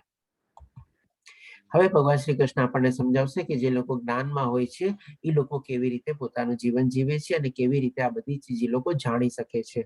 એટલે કે ભગવાન શ્રી કૃષ્ણ કહે છે કે આત્મ સાક્ષાત્કારમાં સ્થિર થયેલા પ્રયત્નશીલ આત્મવાદીઓ આ બધું સ્પષ્ટ રીતે જોઈ શકે છે. હવે આમાં બે ચીજ ભગવાન શ્રી કૃષ્ણ બહુ સરસ રીતે સમજાવે છે. એક તો શું છે, આત્મ સાક્ષાત્કારમાં સ્થિત થયેલા. હવે આત્મ સાક્ષાત્કારમાં સ્થિત થયેલાનો મતલબ શું, આપણે કે ભાઈ એક તો શું, આપણે આપણી આત્માને આપણે વિશુદ્ધ કરેલી હોય. એટલે કે જેમ ભગવાન શ્રી કૃષ્ણ પહેલા આપણને શું કીધું, વિરક્તિના શસ્ત્ર વડે આખા આપણે મૂળિયાને અથવા ઝાડને કાપી નાખવાનું છે અને ભગવાનના ધામ તરફ પહોંચવાનું છે. એટલે કે રાગ, દ્વેષ, ક્રોધ આ બધું વયું જાય. પછી ભગવાન શ્રી કૃષ્ણ આપણને ચોથા શ્લોકમાં આપણી એલિજિબિલિટી કન્ડિશન એમાં બી જણાવ્યું, ખોટો આપણો જે અહંકાર છે અહંકાર રહી થઈ જઈએ, આપણે મોહ માયા આકર્ષણ બધા છોડી દઈએ, આપણે બધાના પ્રત્યે આપણે સમત્વ ભાવ કેળવી લઈએ. તો આ રીતે જયારે આપણે કહીએ ને ત્યારે આપણે આત્મ સાક્ષાત્કારમાં સ્થિત થયેલા હોઈએ. એટલે કે સ્થિત થયેલાનો મતલબ શું, હવે આપણી આત્મા એક રીતે છે ને આપણે ત્યારે વિશુદ્ધ આત્મા થઈ ગઈ હોય આપણે, અને એ રીતે શું છે, આપણે પોતાની આપણે છે ને આપણી આત્મા સાથે છે ને આપણે વાતો કરી શકીએ, બોલી શકીએ, હસી શકીએ, બેસી શકીએ, ખાઈ શકીએ, પી શકીએ, બધું કરી શકીએ. એટલે કે એવું ટાઈપનું અંદરથી આપણને છે ને સુખ શાંતિનો અનુભવ થાય. આપણે આને કહેવાય આપણે શું કે ભાઈ આત્મ સાક્ષાત્કારમાં સ્થિત થયેલા. અને હજી બીજું આગળ શું કે છે ભગવાન શ્રી કૃષ્ણ કે પ્રયત્નશીલ આત્મવાદીઓ, અધ્યાત્મવાદીઓ, એટલે કે કન્ટિન્યુઅસલી આપણે આધ્યાત્મિક કર્મ કરતા રહેતા જોઈએ. કર્મ ક્યારેય આ લોકો બી સ્ટોપ નથી કરતા. એ પણ ભગવાન શ્રી કૃષ્ણ આપણને 3 અને 5મા અધ્યાયમાં સમજાવેલું છે. એ લોકો શું છે, પોતાની આત્માની વિશુદ્ધિ માટે, એક શ્લોકમાં હતું કે ભાઈ પોતાની આત્માની વિશુદ્ધિ માટે એ લોકો પણ કર્મ કર્યા જ રાખતા હોય છે. એટલે કે આવી રીતે એ લોકો અધ્યાત્મવાદી હોય છે, કર્મ ક્યારેય છોડતા નથી. અકર્મ એટલે કે વધારે ને વધારે આધ્યાત્મિક કર્મમાં એ લોકો પ્રવૃત્ત રહીએ છીએ આપણે. એવી રીતે ભગવાન શ્રી કૃષ્ણ બે ચીજ અહીંયા આપણને સમજાવે છે. અને જ્યારે આ બે ચીજ હોય છે ત્યારે બધી ચીજ જે છે આપણને ભગવાન શ્રી કૃષ્ણ જે મેકેનિઝમ સમજાવી, કેવી રીતે આપણી આત્મા માઇગ્રેટ થાય છે, એ બધું આપણે જોઈ શકીએ છીએ. જીવતા જીવત આપણને પૂરેપૂરો અંદાજ આવી જાય છે, અણસાર બી આવી જાય છે કે આપણે કેવું જીવન આપણે અત્યારે જીવી રહ્યા છે, અને આપણને આગલા જીવનની કેવી ગતિ થશે એ પણ એનો પણ આપણે આભાસ કરી શકીએ છીએ. પરંતુ જે બીજી બાજુ છે એમાં શું કે છે ભગવાન શ્રી કૃષ્ણ કે જેમના મન વિકસિત થયેલા નથી અને જેઓ આત્મ સાક્ષાત્કારમાં સ્થિત થયેલા નથી, તેઓ પ્રયત્ન કરવા છતાં કંઈ જોઈ શકતા નથી કે શું થઈ રહ્યું છે. એ લોકો બધાને કોઈ કાંઈ ખબર નથી પડતી. જસ્ટ આપણે કહે ને કે ગધેડાની જેમ ખાલી જિંદગી કાઢે રાખે છે. એટલે કે આવી જ રીતે એ લોકો પોતાનું જીવન વિતાવી રાખે છે. ન જ્ઞાન મેળવવાની કોશિશ કરે છે, ન ભક્તિમાં પરવવાની કોશિશ કરે છે, ન એવા કોઈ નિષ્કામ કર્મયોગમાં પ્રવૃત્ત થવાનું કરે છે કે કાંઈ નહીં, બસ આવી જ રીતે બસ કાઢે રાખે જિંદગી. પછી હવે ભગવાન શ્રી કૃષ્ણ આપણને કહે છે કે હું દરેક ગ્રહમાં પ્રવેશ કરું છું. એટલે કે આપણે તો અત્યારે ખાલી પૃથ્વી લોકને જાણીએ છીએ, પણ ભગવાન શ્રી કૃષ્ણ કહે છે કે આવા કેટલાય ગ્રહ હશે, બધામાં પોતે પ્રવેશ કરે છે અને મારી શક્તિઓ દ્વારા તેઓ ભ્રમણ કક્ષામાં રહે છે.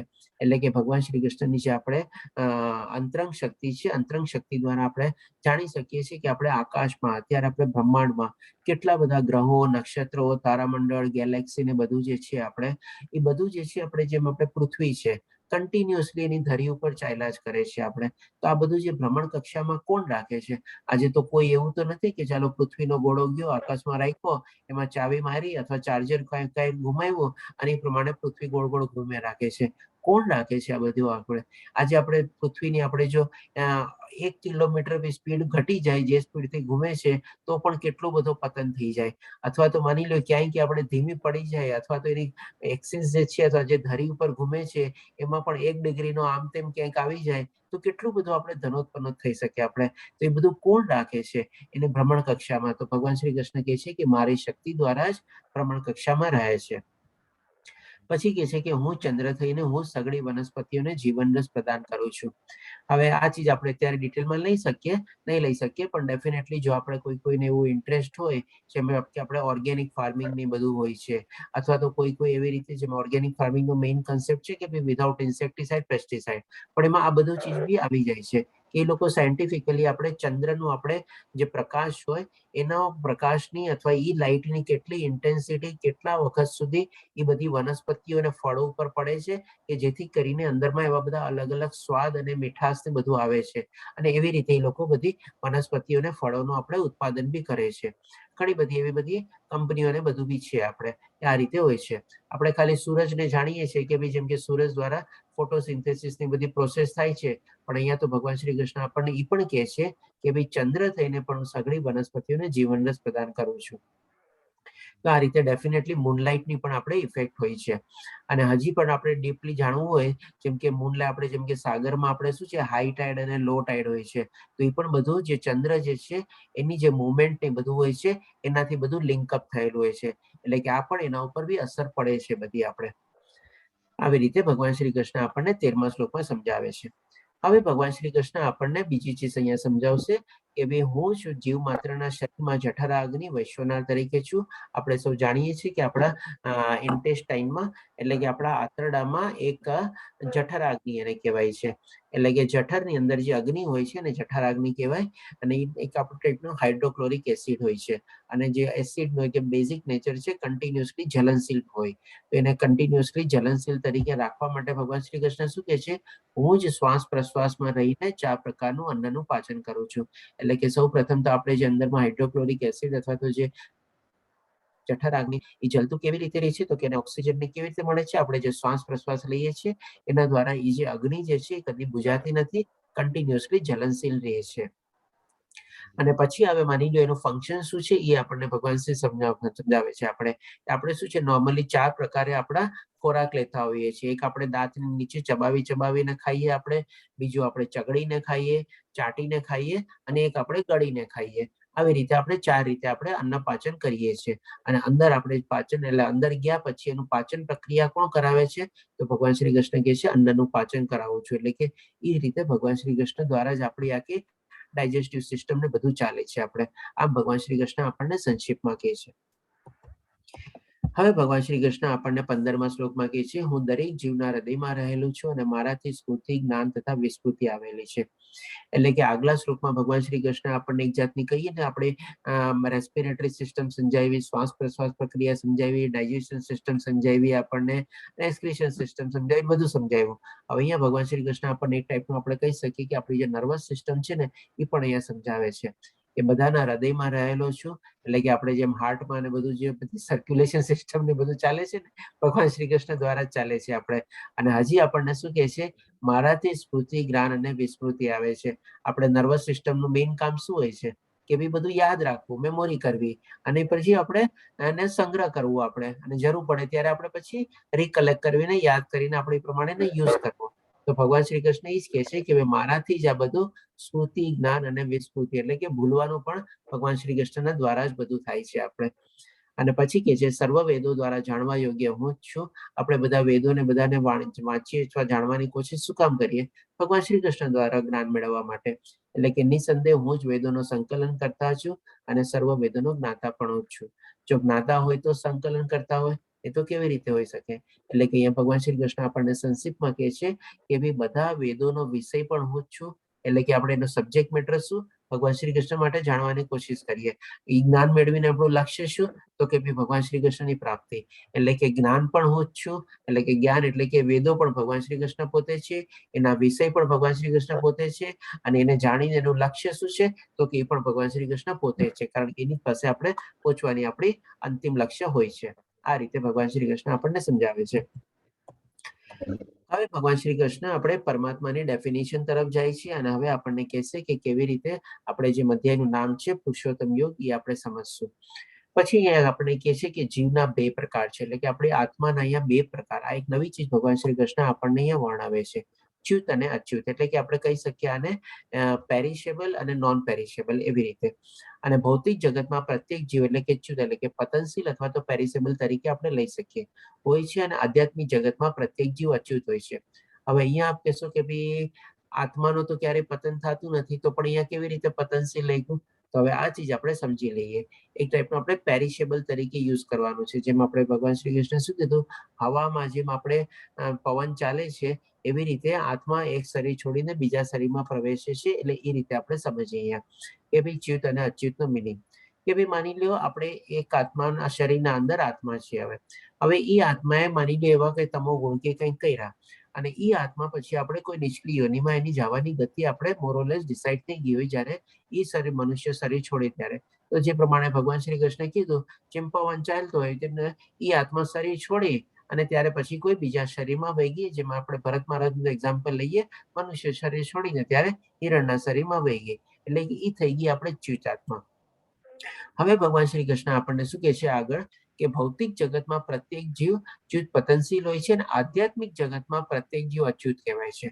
પણ હવે માની લ્યો જ્યારે એ આપણે હિરણનો જન્મ મળ્યો, જે પ્રમાણે એના કર્મ ને બધું હતું એ પ્રમાણે ભોગવી લીધા, અને હિરણના જન્મથી પાછું એનો જળ ભરત તરીકે મનુષ્ય જન્મ થયો, અને એ જળ ભરતના મનુષ્ય જન્મ મળ્યો ત્યારે એમની મુક્તિ થઈ.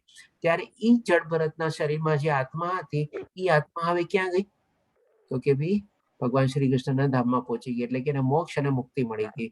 અને હવે ત્યાં પહોંચી જાય ત્યાં એ પ્રમાણે અચ્યુત થઈ જાય, એટલે કે ફરીથી પાછી એ આત્મા અહીંયા આવવાની નથી.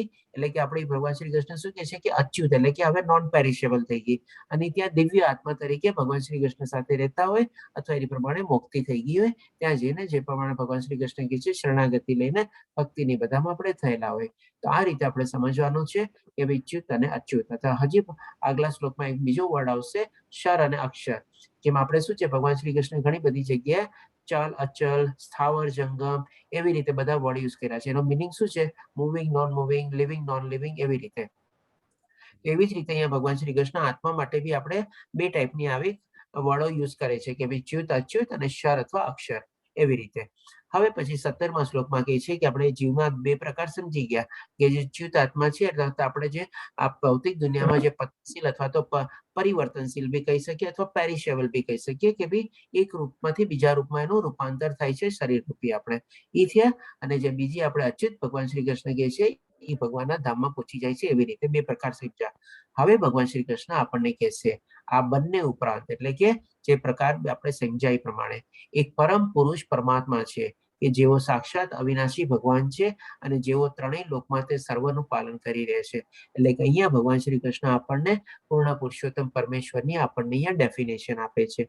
પછી હજી આગળ ઓર સમજાવતા ભગવાન શ્રી કૃષ્ણ 18મા શ્લોકમાં કહે છે, હું ક્ષર તથા અક્ષર, એટલે કે એ જ આપણે ચ્યુત અથવા અચ્યુત અને પેરિશેબલ અથવા નોન પેરિશેબલ અથવા પતનશીલ અથવા નોન પતનશીલ એવી રીતે લઈ શકીએ આપણે એને. બેઉથી પર છું જે ભગવાન શ્રી કૃષ્ણ આગલા શ્લોકમાં કીધું, અને તેથી હું સર્વોત્તમ છું. તે કારણે આ જગતમાં થતા વેદોમાં પરમ પુરુષ તરીકે પ્રખ્યાત છું. એટલે કે આપણા વેદો, ઉપનિષદ જે બધા જે છે એમાં ભગવાન શ્રી કૃષ્ણને પૂર્ણ પુરુષોત્તમ પરમેશ્વર અથવા પરમ પુરુષ તરીકે આપણે વર્ણવાય છે. આ રીતે ભગવાન શ્રી કૃષ્ણ પોતાની આઈડેન્ટિટી અથવા પોતાની ડેફિનેશન આપણી સામે અહીંયા ડિસ્ક્લોઝ કરે છે આપણે. હવે ભગવાન શ્રી કૃષ્ણ આ બધું ચીજ સમજાવ્યા પછી અલ્ટિમેટલી પાછી શું ચીજ કરવાની છે ને એ જ ચીજ આપણને સમજાવે છે. એટલે કે 19મા શ્લોકમાં કહે છે કે જે કોઈ મનુષ્ય સંશય રહી થઈને અને મને પૂર્ણ પુરુષોત્તમ પરમેશ્વર તરીકે જાણે છે તે બધું જાણનારો છે. માટે હે ભરતપુત્ર, તું પૂર્ણ ભક્તિમાં પરોવાઈ જા. અલ્ટિમેટલી એન્ડ રિઝલ્ટ તો એ જ છે. એટલે કે સૌ પ્રથમ ભગવાન શ્રી કૃષ્ણ કહે છે કે આપણે જે કાંઈ પણ આ બધું જે જ્ઞાન મેળવેલું છે, કોઈ પણ જાતનો સંશય રહે, એટલે કોઈ જાતનું કિંતુ પરંતુ નહીં, કોઈ જાતનું ડાઉટ નહીં, કોઈ કન્ફ્યુઝન નહીં, કોઈ જાતની દુવિધા નહીં, કાંઈ નહીં. એવી રીતે ખાલી ભગવાન શ્રી કૃષ્ણ જ આપણે પૂર્ણ પુરુષોત્તમ તરીકે આપણે સ્વીકારવાના છે, અને એવી જ રીતે સ્વીકારીને આપણે એને જાણવાના છે. જાણીને આપણે એના બારામાં જ્ઞાન મેળવવાનું છે, અને જ્ઞાન મેળવીને આપણે એની ભક્તિમાં પ્રવૃત્ત થવાનું છે. તો આ રીતે ભગવાન શ્રી કૃષ્ણ કહે છે એ બધું જાણનારો છે, અને એ જાણી ગયા પછી આપણે ભગવાનની પૂર્ણ ભક્તિમાં આપણે પરોવવાનું છે. આપણે આ રીતે ભગવાન શ્રી કૃષ્ણ અર્જુનના મારફત દ્વારા આપણને આ સંદેશો મોકલાવે છે કે જો હવે જો તું બધું જાણી ગયો હો તો હવે મારી ભક્તિમાં પરોવા. એવી રીતે આપણને વિનયપૂર્વક રિક્વેસ્ટ બી કરે છે. આપણે એ રીતે સમજી શકીએ. આપણે પછી અંતિમ શ્લોકમાં ભગવાન શ્રી કૃષ્ણ કહે છે 20મા શ્લોકમાં, હે નિષ્પાપ, આ વૈદિક શાસ્ત્રોનો સર્વાધિક ગુપ્ત ભાગ છે અને મેં હવે પ્રગટ કર્યો છે. જે કોઈ મનુષ્ય આને સમજી જાય છે તે બુદ્ધિમાન થઈ જશે અને તેના પ્રયાસો પૂર્ણ થઈ જશે. એટલે કે ભગવાન શ્રી કૃષ્ણ આપણને જેમ પહેલા શ્લોકમાં જ આપણને કીધું કે બધા આ વૃક્ષના બધા પાંદડા વેદ મંત્રો છે અને જે આ વૃક્ષને જાણી જાય છે એ આખા વેદોને જાણી જાય છે. તો આખા જે વેદોનો જે સૌથી મોટો જે કોન્ફિડેન્શિયલ પાર્ટ અથવા જે ગુપ્ત પાર્ટ હતો એ ભગવાન શ્રી કૃષ્ણ અહીંયા પોતે કહે છે, એમના કંઠથી કહે છે કે આ જે વૈદિક શાસ્ત્રનો સર્વાધિક ગુપ્ત ભાગ મેં તને કીધો અથવા પ્રગટ કર્યો છે. અને હવે જે આને સમજી જશે એટલા જ માટે ભગવાન શ્રી કૃષ્ણ સ્ટાર્ટિંગમાં કીધું હતું કે બધા વેદોનો પણ જ્ઞાતા થઈ જશે, બધા વેદોનો પણ જાણકાર થઈ જશે. કારણ કે આ બધી ચીજ અહીંયા તમે જોઈ શકો છો કે એ ભાષામાં લખેલું હોય ને ઘણી વાર તો આપણને પણ નથી હોતી ખબર હોતી. ઘણી વાર તો છે ને એમાં સંસ્કૃતની પણ ઉપરની એક ભાષા છે, પ્રાકૃત ભાષા કે એવી તેમ કહેવાય છે. આપણે મને એટલું એના માટે તો ખબર નથી કારણ કે સંસ્કૃત ભાષા માટે પણ મને બહુ લિમિટેડ જ્ઞાન છે. આ તો મેં ખાલી નામ સાંભળ્યું છે આ લેંગ્વેજનો કે આવી પ્રાકૃત ભાષામાં આપણા ઘણા બધા એવા વેદો અને બધા જે છે એમાં લખેલા છે. તો એ તો આપણે કેવી રીતે સમજી શકીએ? આપણે ભગવાન શ્રી કૃષ્ણ આપણને સમજાવે છે કે જે મનુષ્ય આ બધાને સમજી જાય છે તે બુદ્ધિમાન થઈ જશે. એટલે કે આ રીતે ખાલી જે ભગવાન શ્રી કૃષ્ણ આપણને ભગવદ્ ગીતા દ્વારા જે સમજાવવા માંગે છે એટલું બી સમજી લઈએ તો પણ આપણો બેડો પાર થઈ જશે. એવી રીતે ભગવાન શ્રી કૃષ્ણ કહે છે. અને પછી શું કહે છે? અને તેના પ્રયાસો સંપૂર્ણ થશે. પ્રયાસો એટલે ક્યાં?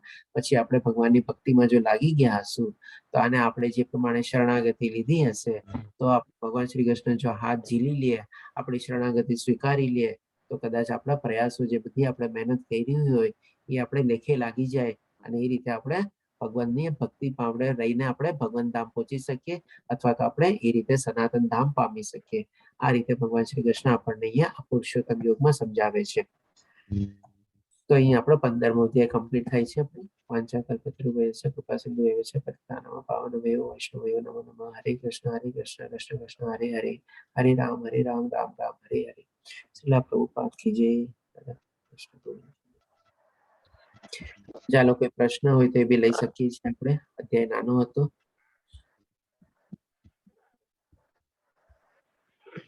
જે પ્રિયંકા માતાજી આપનો હેન્ડ છે. હા પ્રાર્થના.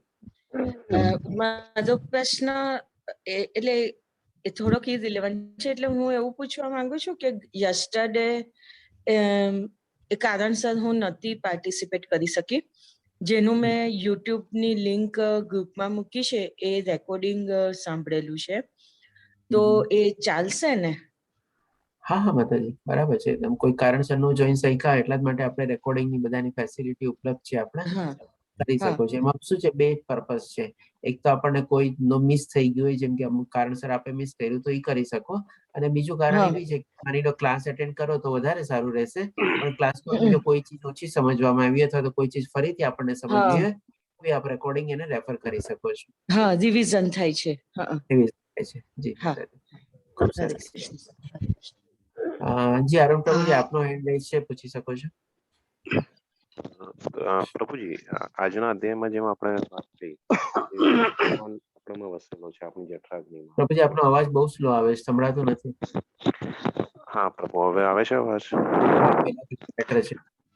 હા, આજના અધ્યાયમાં જેમ તમે જ્ઞાન આપ્યું કે ભાઈ આપણી પ્રભુ છે જે આપણા અંતરાત્મામાં, આપણા જઠરાગ્નિમાં બધું આપણું ઇવન ઇન્ટરનલ જે બી વર્ક થાય છે બધું પ્રભુ એમના થ્રુ જ થાય છે. આની પહેલા મને ખ્યાલ નથી કયો અધ્યાય હતો એક્ઝેક્ટ, પણ એની અંદર એવી રીતે આપણે હતું કે પરમાત્માની અંદર બધા વસેલા છે, પરમાત્મા બધામાં વસેલો નથી એવું છે.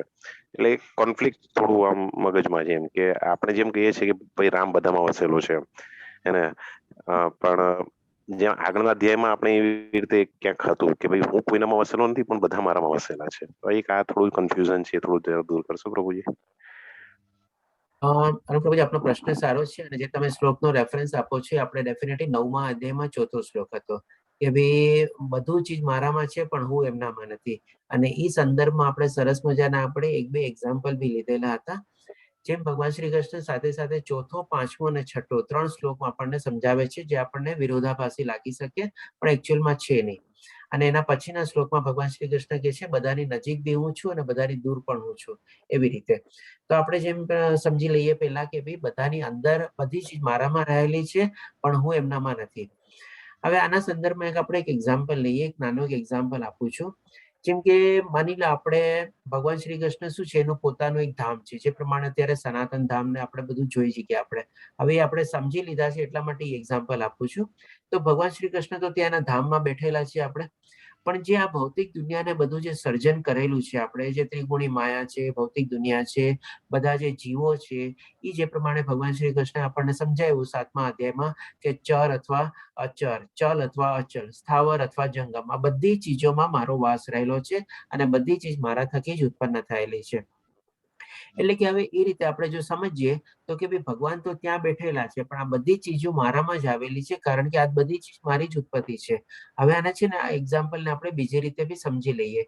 જેમ કે માની લો આપણે એક બહુ મોટા એવા માણસ હોય જેની કંપની ચાલે છે. આપણે પેલા માની લો એક પર્ટિક્યુલરલી સિટીમાં એની 2, 5, 10 બ્રાન્ચ હોય, પછી આપણે અલગ અલગ રાજ્યોમાં થાય, પછી આપણે અલગ અલગ દેશોમાં થાય. તો હવે એને જયારે બધું આ મોટો ફેલાવો ને બધું કરેલો હોય અને બધા એના જે આપણે એસ્ટાબ્લિશમેન્ટ ને બધા જે હોય એ પોતપોતાની મેકેનિઝમ પ્રમાણે ચાલતા હોય, બધી જગ્યાએ માણસોને નિયુક્ત કરેલા હોય અને પોતે ક્યાં બેઠો હોય, જ્યાં એનું એક હેડક્વાર્ટર અથવા હેડ ઓફિસ હોય ત્યાં પોતે બેઠેલો હોય. પણ આ બધી ચીજ જે છે એના પોતાની જ અંદરમાં જ આવેલી છે ને, બધી ચીજ એના થકી જ આપણે છે, એના વગર તો કઈ ચીજ ચાલે જ નહીં આપણે. એટલે કે એ રીતે પણ ભગવાન શ્રી કૃષ્ણ એના પોતાના ધામમાં બેઠેલા છે અને આ બધી ચીજ એમના થકી જ ચાલે છે, એમનામાં જ છે. અને એવી રીતે પણ પોતે શું કહે છે કે ભાઈ આ બધું ચીજમાં હું, એટલે કે બધી ચીજ મારામાં છે, કારણ કે મારા થકી જ છે. હું જ એનું ધારણ કરતા છું, પોષણ કરતા છું, પાલન કરતા છું અને બધાનો સ્ત્રોત પણ હું પોતે છું. પણ પોતે તો આપણે બધા ચીજમાં ન હોય. હવે ઈ જેનો કંપની હોય એ દરેકે દરેક એક એક જગ્યાએ શું પોતે પ્રેઝન્ટ હોય? ન હોય. તો એ પ્રમાણે શું કે આ બધું ચીજ મારું છે, બધી ચીજ મારામાં સમાયેલી છે, કારણ કે બધાનો હું જ છું. પણ હું તો બધામાં નથી ને, એટલે કે હું તો મારો અહીંયા બેઠેલો છું આરામથી. તો આ રીતે ભગવાન શ્રી કૃષ્ણ આપણને સમજાવે છે. અને એના પછીના શ્લોકમાં ભગવાન શ્રી કૃષ્ણ હજી બી આપણને કહે છે કે ભાઈ બધાના હૃદયમાં હું વસેલો છું અને પછી બધાથી, એટલે કે પાસે બી છું અને બધાથી દૂર બી છું. એટલે કે પાસે એટલા માટે કેવી રીતે કે ભાઈ આપણા હૃદયની અંદર જ જો ભગવાનનો વાસ હોય તો આનાથી વધારે કોણ આપણી પાસે રહેવાનું છે? કોઈ નથી રહેવાનું આપણું. પણ બધાથી દૂર છું એનો મતલબ શું? તો કે ભાઈ ભગવાનનું જે ધામ છે એ આપણા જે પૃથ્વી લોકથી કેટલાય લાઇટ યર્સ ને મિલિયન યર્સ ને બધું આપણે દૂર છે. એટલે કે કેટલા દૂર છે, આપણે ન એને જોઈ શકીએ કે ન કઈ કરી શકીએ. તો આવી રીતે બધા 2-3 શ્લોકમાં ભગવાન શ્રી કૃષ્ણ આપણને ચીજ ક્લિયર કરે છે. 9મા અધ્યાયમાં હતા બધા શ્લોક. હરે કૃષ્ણ પ્રભુજી, આઈ હોપ કે ક્લિયર થયું હશે. હા પ્રભુ, ક્લિયર થઈ ગયું પ્રભુ. પ્રભુજી, પ્રિયંકા બોલું છું. હા હેલો. પ્રિયંકા, હા, મારે ખાલી એક જ ક્વેરી હતી કે તમે કીધું કે આવતીકાલથી 6 વાગ્યે શ્લોકાપઠન શરૂ થશે અને 7 વાગ્યેથી એક્સપ્લેનેશન. તો ના, એવું 7 છે કે વાગ્યાથી જે એક્સપ્લેનેશન નહીં માતાજી, આપણે 6 થી 7 1 કલાકનો જ ક્લાસ રહેશે આપણે. અને 6 અચ્છા, જે વાગ્યાથી રીતે ચાલુ શ્લોકાપઠન છે એ રહેશે. રીતે. આ જેમ ચાલે છે એમ જ. આપણે અત્યારે ઓકે, કેમ કે ડેલી શું અત્યાર અડધી સુધી. કલાક વહેલું શરૂ કરીએ છીએ અને ક્લાસ શરૂ અચ્છા કરીએ છીએ આપણે 7 વાગે. એટલે કે અચ્છા 5:30 અચ્છા. થી 6 નો ટાઈમ આપણે શ્લોકાપઠન રાખ્યો છે અને 6 વાગ્યાથી 7 વાગ્યા સુધી આપણે આ પ્રેઝન્ટેશન ને એક્સપ્લેનેશન નો રાખ્યો છે. તો હવે કાલથી ઓકે શું થશે? 5:30 ની બદલે 6 વાગે શરૂ થશે અને પેલા લગભગ બધા અચ્છા. શ્લોક ઓછા છે, આપણે 12 શ્લોક એવી રીતે લેવાના હશે. તો 10 હા મિનિટમાં પતી જશે અને પછીથી આપણે અચ્છા. તરત પ્રેઝન્ટેશન લઈ લેશું આપણે. અને ઓકે, થોડુંક કારણ કે આપણે અત્યાર કોશિશ સુધી. કરશું કે ડીપમાં લેશું આપણે. Right right. હા, ઓકે, વાંધો નહીં. એટલે કારણ કે અત્યાર સુધી મેં પણ મિસ નથી કર્યા, મારે મિસ નહોતું કરવું કે 7 થી 8 નો ટાઈમ મને ફાવે એવું નહોતું. એટલે મને તો કે 7 ના થી ના 8 હશે ને 6 થી 7. Okay okay. ના ના, 6 થી થેન્ક 7 માં જ આપણે કમ્પ્લીટ કરી લેશું ઇન્ક્લુડિંગ શ્લોકાપઠન. યુ. Okay okay. હા, તો ફરીથી હરે એકવાર કૃષ્ણ. બધાને કહી દઉં, આપણે સ્ટાર્ટિંગમાં કીધું તો જે લોકો પાછળથી જોડાણા હોય એને પણ કહી દઉં. કાલે આપણે 16મો અધ્યાયનો આપણે પ્રથમ ભાગ લેશું આપણે, અને આપણે 5:30 ની બદલે 6 વાગે શરૂ કરશું અને 6 થી લગભગ 10 થી 15 મિનિટ લાગશે શ્લોક પઠન માટે અને પછીથી આપણે જેમ પ્રમાણે એક્સપ્લેનેશન ને સ્લાઇડ છે બધું લઈ લેશું અને 7 વાગે આપણે ક્લાસ સમાપ્ત કરશું. પણ આપણે અડધો લેશું આપણે 16મો અધ્યાય, અને એવી જ રીતે બીજે દિવસે પછી આપણે બાકીના શ્લોકો લેશું અને બાકીનું પ્રેઝન્ટેશન ને એક્સપ્લેનેશન લેશું. એટલે કે 16મો અધ્યાય 2 દિવસ ચાલશે, એવી જ રીતે 17મો અધ્યાય 2 દિવસ ચાલશે અને 18મો અધ્યાય જે સૌથી મોટો છે 78 શ્લોક છે એ આપણે 3 ભાગમાં લેશું આપણે. તો એવી રીતે કરીને આપણું 3 તારીખે કમ્પ્લીટ થઈ જશે આપણે. અને એ દિવસે બહુ જ સરસ મજાનો દિવસ છે, અક્ષય તૃતીયા અથવા આપણે અખાત્રીજ છે. તો જે પ્રમાણે નમનીસા દાસ પ્રભુજીની ઈચ્છા છે એ પ્રમાણે આપણે 3 તારીખે આપણે આ સરસ મજાનો જે આપણે ભગવાન શ્રી કૃષ્ણનો જે યજ્ઞ કરી રહ્યા છે એ આપણે પૂર્ણાહુતિ કરશું 23મા બેચની. તો સૌને એ પ્રમાણે જાણકારી ખાતર પ્રભુ લેવલ 1 અને લેવલ 2 માં શું ફરક છે? મીન્સ લેવલ 2 માં આપણે શેનું જ્ઞાન લઈશું અને લેવલ 1 માં આપણે શું જ્ઞાન લઈ રહ્યા છે? થોડું મને ક્લિયર કરશો. કે પ્રભુજી, બહુ સારો પ્રશ્ન છે આપનો. તો લેવલ 1 માં છે ને કે આપણે મેઇન ડિફરન્સ જાણી લઈએ કે અત્યારે આપણે 18 દિવસમાં આપણે 18 અધ્યાય કમ્પ્લીટ કરીએ છીએ ભગવદ્ ગીતાના. અને લેવલ 2 માં છે ને આપણે 18 વીકમાં આપણે 18 અધ્યાય કમ્પ્લીટ કરશું. હા, પણ ફરક એટલો હશે કે જેમ અત્યારે ડેઈલી ક્લાસ છે 1 કલાકનો, આપણે 1 કલાકની અંદરમાં આપણે એક અધ્યાય કમ્પ્લીટ કરીએ છીએ. અને આપણે શું છે બાકી જે વીકલી હશે એટલે વીકમાં 2 દિવસ ક્લાસ હશે, આપણે શનિ અને રવિ, અને 1 કલાકનો ક્લાસ હશે. એટલે કે આપણે એમાં 2 કલાકમાં આપણે 1 અધ્યાય કમ્પ્લીટ કરશું અને એ પ્રમાણે 1 અઠવાડિયે ક્લાસ રહેતો હશે આપણે. અને 18 અધ્યાયમાં 18 વીકમાં કમ્પ્લીટ થશે. અને બીજો ફરક એ છે કે આપણે અત્યારે જે છે આપણે દરેક અધ્યાયમાંથી છે ને ઇમ્પોર્ટન્ટ શ્લોકા લઈએ છીએ, એટલે અગત્યના શ્લોકા લઈએ છીએ. અને વધારે એનો ડીપમાં એક્સપ્લેનેશન ની બધું બી આપણે કવર કરતા નથી આપણે.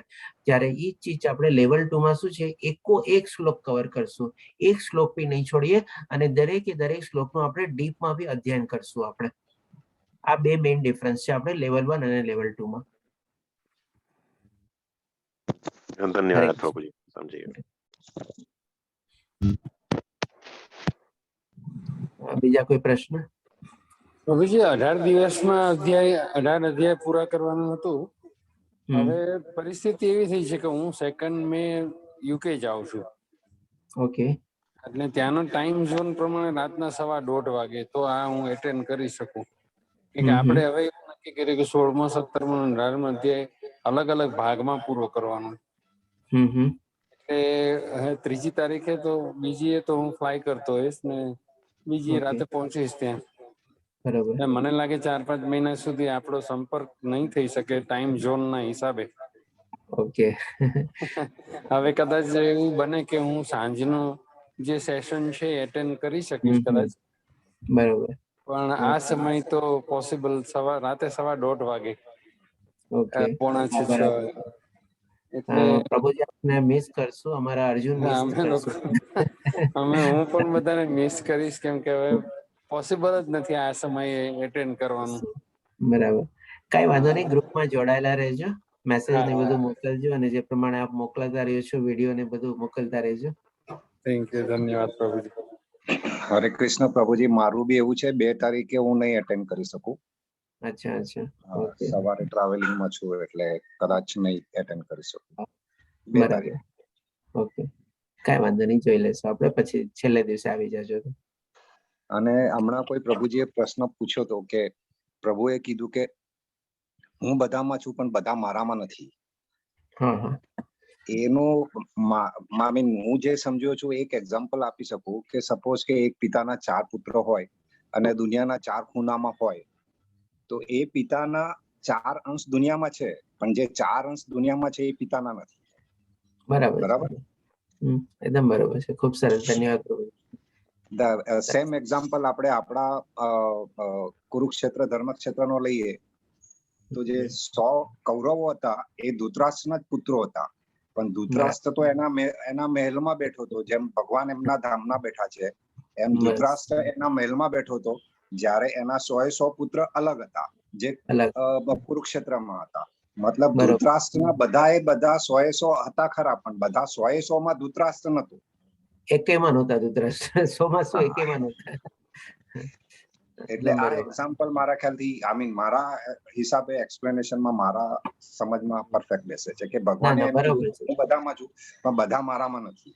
જો બધા મારામાં હોય તો આ હિન્દુસ્તાન, પાકિસ્તાન કે બાંગ્લાદેશ કે યુક્રેન કે રશિયા થાત જ નહીં. બરોબર, ધન્યવાદ પ્રભુજી શેરિંગ માટે. ચાલો બીજા કોઈ પ્રશ્ન છે પ્રભુજી? હા માતાજી બોલો. આપણે હમણાં વાત થઈ ને કે આ પૃથ્વી જે છે એની ધરી ઉપર બરાબર ટાઈમ ટુ ટાઈમ ફરે છે, જરાક પણ ચેન્જ થાય તો પથલ થઈ જાય, બધું ચંદ્ર એની સ્થિતિમાં હોય, આ છતાં પણ આ જે બધા નેચરલ કેલેમિટીઝ ને બધું બહુ થાય છે ને, એ સમજમાં ન આવે ઘણી વાર. માતાજી એ તો થવાનું જ છે. આપણે જેટલો કુદરતની સાથે આપણે ખેલવાડ કરશું તે પ્રમાણે શું છે, કુદરતમાં ભગવાન શ્રી કૃષ્ણ જે આપણે ગઈકાલના જ અધ્યાયમાં સમજ્યા ત્રિગુણી માયા જે છે, આપણે એને શું આપણે એના સ્વામી બનવા માંગીએ છીએ અત્યારે આપણે, અને એ રીતે આપણે બધું ઉથલ પાથલ કરીએ છીએ આપણે. તો એ જે ત્રિગુણી માયા જે છે ને એને આપણે કોઈ પરાસ્ત નથી કરી શકવાનું. આપણે કોઈ રીતે આપણા અંકુશમાં આવવાની નથી, કોઈ રીતે આપણે એનું સ્વામિત્વ કેળવવાના જ નથી શકવાના. તો એ તો એનો પ્રકોપ છે ને એના પ્રમાણે દેખાડવાની જ છે આપણે. કુદરતને કોણ જીતી શકવાનું છે બોલો? તો એ તો ડેફિનેટલી કંઈક ને કંઈક ઉથલ પાથલ થવાનું જ છે. પણ તેમ છતાં બી આજે જેમ ધરતી તો ફેરે જ રાખે છે ને, એ તો ચાલે જ છે ને. આ તો બધી પ્રકૃતિની બધી એની અંદર આવેલી છે આપણે. પ્રભુજી, મારો પ્રશ્ન છે. હા માતા. હરે કૃષ્ણ. હરે કૃષ્ણ. લેવલ 2 નું આપનું શનિ રવિ હતો ને? હા, શનિ રવિ. શનિવારે શનિવારનું મારામાં નથી આવતું, રવિવારે હું આવું છું, જોઈન થાઉં છું. ઓકે. ના માતાજી, આપણ લેવલ 2 માં ગ્રુપમાં કયા ગ્રુપમાં છો આપ? લેવલ આપણે આમાં જ છે, 7 AM માં છે આપણું. હા, તો આપણે સોહિની માતાજી તો મેસેજ મોકલે જ છે રેગ્યુલરલી શનિવાર રવિવારના. શનિવારમાં નથી આવતું મારામાં. અચ્છા. ચાલો હું જોઈ લઈશ એકવાર, જો કારણ કે આપણે શું છે લેવલ 2 ના અત્યારે 4 ગ્રુપ બનેલા છે. ચારેય ગ્રુપમાં સોહિની માતાજી મેસેજ તો મૂકે જ છે. તો જો કોઈ ગ્રુપમાં આપ નહીં હશો તો હું આપને એડ કરી દઈશું. હા, શનિવારમાં શું મને આવે એવું છે. ઓકે. હરે કૃષ્ણ. કદાચ તમે ભક્તિ પરીક્ષાના ક્લાસ સાથે કન્ફ્યુઝ તો નથી થતા ને? એવું નથી ને? લેવલ 2 ના, ના મને લેવલ 2 નું કરું છે આત્મા, એટલે છે મારે કદાચ મંગળ બુધ છે, પણ એ રાત એ છે ને. તમારો ટાઈમ કયો છે ગુરુજી? શનિવાર અને રવિવારે સાંજના 7 વાગે. હા, તો એ મને ચાલે. પેલો 8 થી 9 તો પછી 10 વાગી જાય છે, એવું છે. ચાલો હું જોઈ લઈશ, ગ્રુપમાં ચેક કરી લઈશ, એમાં સાથે હું તમને હા, એડ તો કરી મને દઈશ. શનિ રવિ માં તમારામાં એડ કરી દેજો. ભક્તિ વિશમાં તો છું જ આપની સાથે. હા. હરે કૃષ્ણ. હરે કૃષ્ણ. ચાલો, બીજા કોઈ પ્રશ્ન? કે આજે આપણે વિરામ લઈએ, કાલે આપણે 6 વાગે મળશું. અને બધાને સર્વેને વિનંતી કે ભી જોડાયેલા રહેજો.